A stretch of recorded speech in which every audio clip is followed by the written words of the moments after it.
Hey guys, welcome back to another video. So this guy has recently come in the post. This is the NECA Ultimate Ardath Bey figure from the 1933 film The Mummy, featuring Karlov the Uncanny, which, for those of you guys who don't know, is the same guy who played Frankenstein.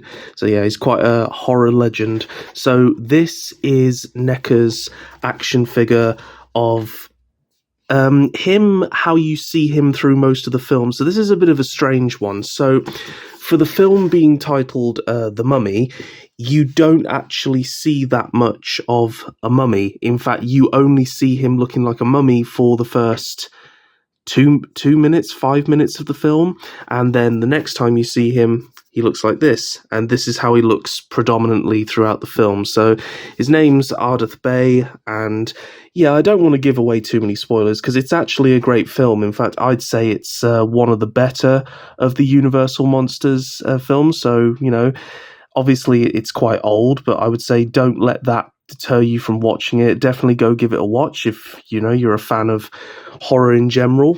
So this is very cool. Awesome presentation box by NECA. You've got what I imagine is the original movie poster or something similar to that on the side. You've got various different artworks of the figure. Absolutely brilliant likeness to him there. Very well done. On the back, you've got this awesome sort of poster style thing of the figure. And then open up, you've got a nice image of the figure with the sarcophagus behind him and the sort of chest, which is part of the accessory set, which I will show you guys in a bit. And then you've got the figure all nice and neatly displayed in the packaging. Very, very cool. I mean, we all know NECA are great when it comes to the boxes, especially the Universal Monsters stuff, but I'm really excited to get this guy out of the box. I mean, I do tend to open the figures as soon as I get them in the post, but, you know, just to see if they're okay. But I always put them back in for the sake of the review, so you got all his accessories there, all the interchangeable heads. So just going to cut away while I get him out of all this plastic, guys, and I will be right back in a moment. Okay, guys, so here we have him out of the box with his accessories, and he looks really, really cool, I have to say. First impressions are, okay, this figure's going to be quite basic. You know, the robe is one solid piece, but we'll come to that in a moment. So I think, first of all, we'll take a look at the accessories. So starting off, he does come with this very cool Egyptian scroll, which is very nicely printed. If I can just get it to focus. There we are. So you got all the detail that you see in the film. It's been printed on this just paper. That's really all it is. Although it does have a nice sort of look to it. It looks really old. This one has been laid out flat. Now, in the original Mummy figure, you did also get a scroll, but this one was all rolled up. And I'm just wondering if it's the same. No, it's actually different. Okay. So I was just curious. So this is a different scroll. I think this is the one he uses at the end of the film. So as I say, I'll mention all the stuff when I do comparisons with the Mummy version of him. So you do get this scroll here. You get this nice sort of candle sort of plate. It's like very brass. It's quite bare bones, quite basic, but you have got this nice sort of brushing that does give it a sort of tarnish look. And then in there, you kind of got that, which is, you know, where the because of the heat of the flame, which is actually a very cool attention to detail. However, I think the flame itself looks very quite bare bones. I have seen NECA do better than that, but it's all right for what it is. You do come with 3 interchangeable hands. This hand specifically is for holding his sort of ancient stone dagger. Very, very nicely sculpted. The articulation does go up and down on this one. And if I just remove the dagger from the hand, you can see it all looks very, very cool. It's got that kind of like it was carved from stone look to it, which is very good, very accurate to the film. Then you have this hand, which I think is best for holding his walking stick. Although, even though it doesn't grip it entirely well, you can see it's kind of got the thumb over there, almost like it's meant to be holding a stick. You've got his ring, which is very nicely detailed. on that, and very nice attention to detail with all the veins and the texture, and the wash really helps bring the details out. Here's the walking stick, quite a basic cane, got a gold handle with a gold tip. That's very cool. And then there's this hand, which I can't actually figure out what this hand could hold. I think in terms of the candle, it would probably have to be this hand again. You sort of slot the thumb there and hold it like that. Not really too sure what this hand can hold, but they include it anyway. Unfortunately, there is a bit of a sculpting error. This could just be my one, but yeah, it's quite noticeable, unfortunately. You do also get 2 decaying hands, which I'll get onto the reason why you get these in a moment. Now, initially, I thought they had just taken these from the mummy version and just stuck them in this box, but no, actually, I think these are unique to this figure. They've been very nicely painted. The sun has gone away, so I apologise for the light dipping. And then lastly, speaking of the decay, you get the 2 decaying heads from the end of the film. Obviously, there's a bit of a spoiler there, what happens, but these are very, very cool. They look near exact to what you see. It's actually very, very, very incredible, the level of detail that NECA have added here. Very cool. They have used some creative license. Like, this does look much more gruesome than what you see, but they were limited by the effects of the time. But I still think effects wise this film holds up really, really well. But let's take a closer look at the figure. So this is the head sculpt that you get included on the figure straight away, and it's a perfect likeness of Boris Karloff. It just looks spot on, and they've done such a terrific job. Now, sadly, with mine, I have got a little scuff on the nose, although you can barely see it on camera. That was my fault. I actually dropped it. Of course I did, so I'm going to have to touch that up. Also, a little bit of paint rub on the fez, but barely noticeable. So first impressions, very sturdy figure. Not much. This is all one solid PVC, and the feet, which I will get onto towards the end. A lot of nice maneuverability with the head, really like that. But the head sculpt itself is just absolutely perfect, and this is really cool. So the way I've got him, the eyes are very glossy. So the way I've got him at the camera there, guys, if I just let some light come onto his eyes, you can perfectly recreate that scene. Now, if you guys haven't seen the film, you're probably like, what are you talking about? But for those of you who have, you'll know very well. Oh, just look at that, guys. You can actually make it look like his eyes are glowing, which is very, very cool. The eyes have been done very glossily, and I think that was definitely intentional. So look, you can really get that sort of recreation of that really cool scene. Like I say, go watch the movie, guys, if you haven't. It's well worth it.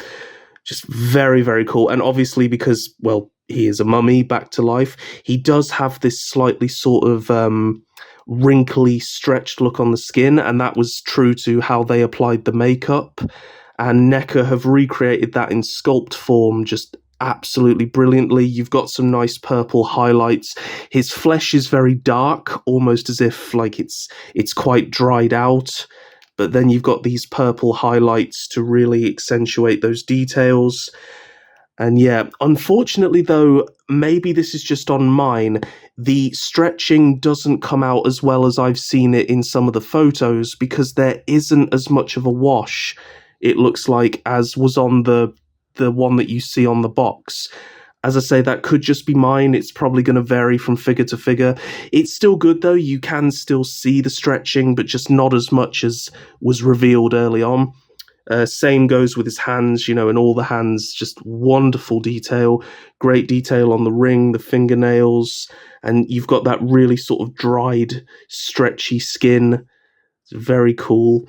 In terms of his costume, it is quite basic, as it was in the film. It's just one big sort of cloak. Get very sort of priest vibes from him, which obviously he was an Egyptian priest, so, duh. Really like the fez, lots of nice detail, lots of great texture as well. and you've got all the wonderful sculpt lines of the creases. Articulation is very good. You can actually see right the way up there in the sleeve.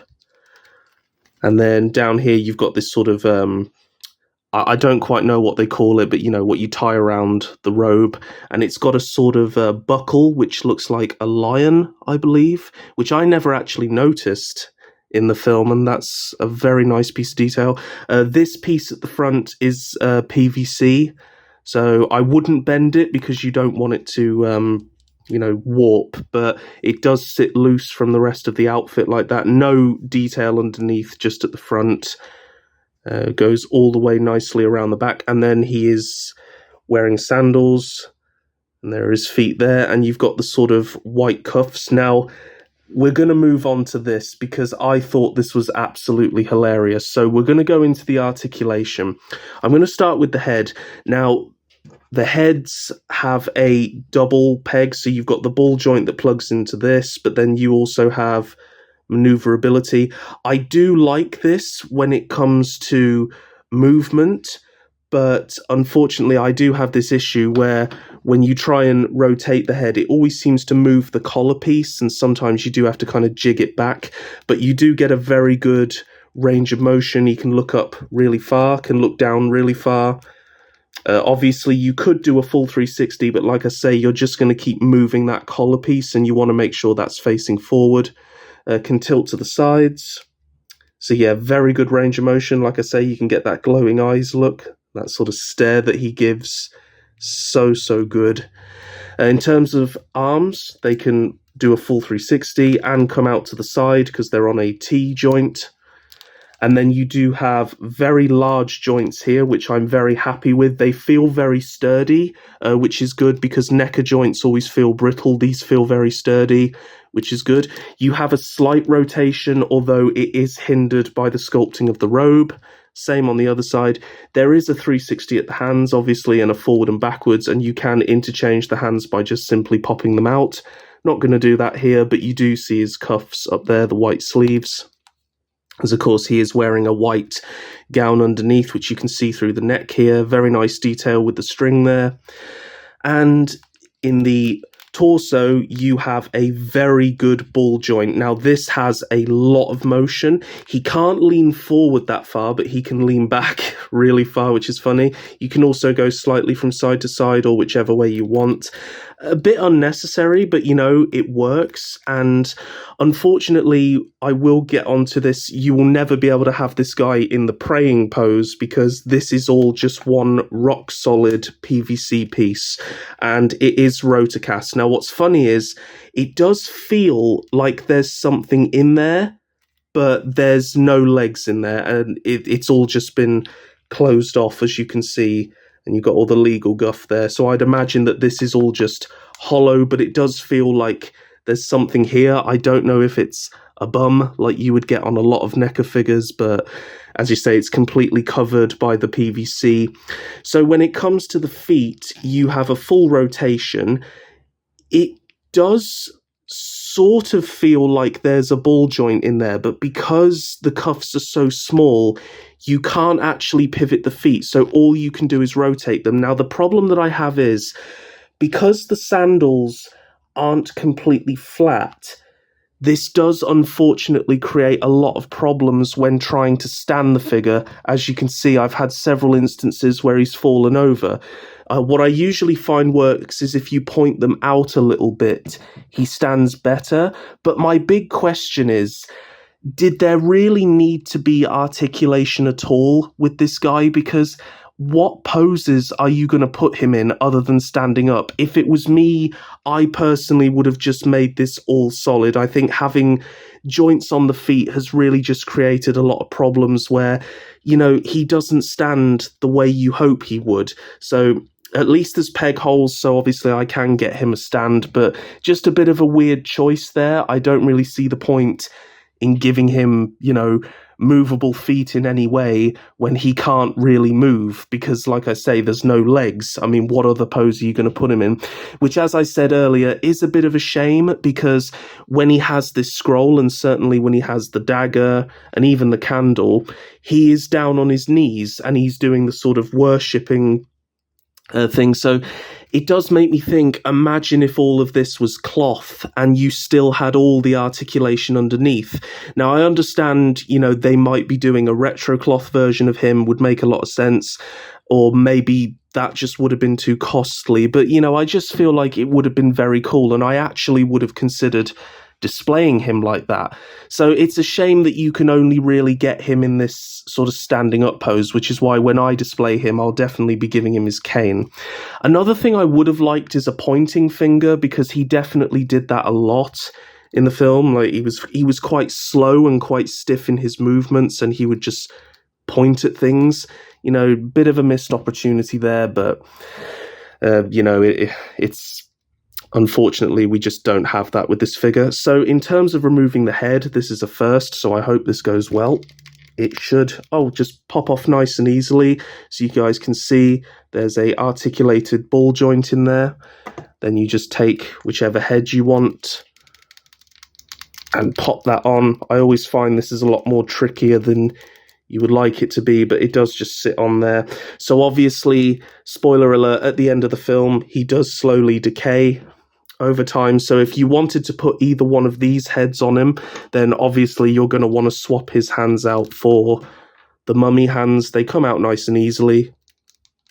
And then pop that in there. So you've got much more of a mummy-looking mummy, which is really, really cool. So like I say, that's easy enough to swap out if you guys so wish to do that. So what I'm going to do is I'm going to pop him there for now.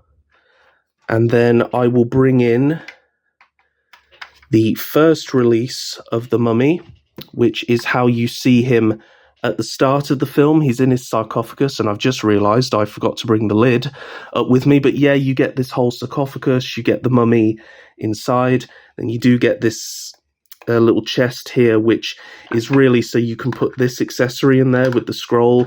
All of this comes with that.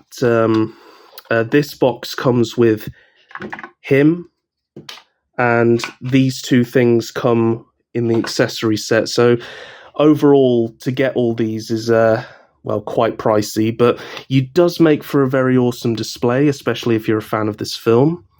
So just wanted to do a head sculpt comparison here. So this is the head that you get on that figure, and I will say the likeness is consistent, although the size of the head isn't very consistent. I find that this head seems to be a bit more wider and a bit more bulkier. This one is much more sleek, especially when you look at his more human-looking head. Even the noses look slightly different. I mean, I'm not sure if, obviously, when they made this figure, were they planning on making this one? Because this one came out quite a while ago. This one's brand new. But yeah, they still maintain a good likeness, though, so there is some consistency there. But yeah, it is very cool to have both versions of him from the film. I actually wouldn't say no to having the main female character. I can't remember her name, but it would just make a nice display. So overall, I think when you have the original release and you have the accessory set, I mean, this guy's a no-brainer, because like I say, this is how he looks predominantly throughout the film. So overall, while I am disappointed with the sort of limitedness of the figure due to the body basically being one big PVC piece, I do really, really like it. I think it makes for a really good display piece. And like I say, if you've got his mummy form, who you only really see when he's inside the sarcophagus, this is how he looks for the entirety of the rest of the film. I would say that this is more of a classic look. It's how you expect the mummy to look like. But if you were going for a definitive, well, I would say pick up this one. And I think the inclusion of the decayed heads is very cool. I absolutely love the likeness of Boris Karloff. I'd say this is a 10 out of 10 head sculpt. I think it's absolutely brilliant. It's one of their best. Honestly, this is one of NECA's best.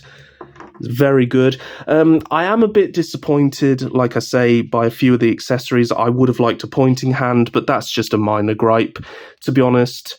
Overall, I think, yeah, if you're a fan of the 1933 Mummy film, definitely pick this figure up. I know I am, so I'm very happy to have him. It is just a shame we couldn't have him kneeling down. That, you know, that would be a really cool way to display him. But overall, I'm really, really happy with this figure. So let me know down in the comments below what you guys think.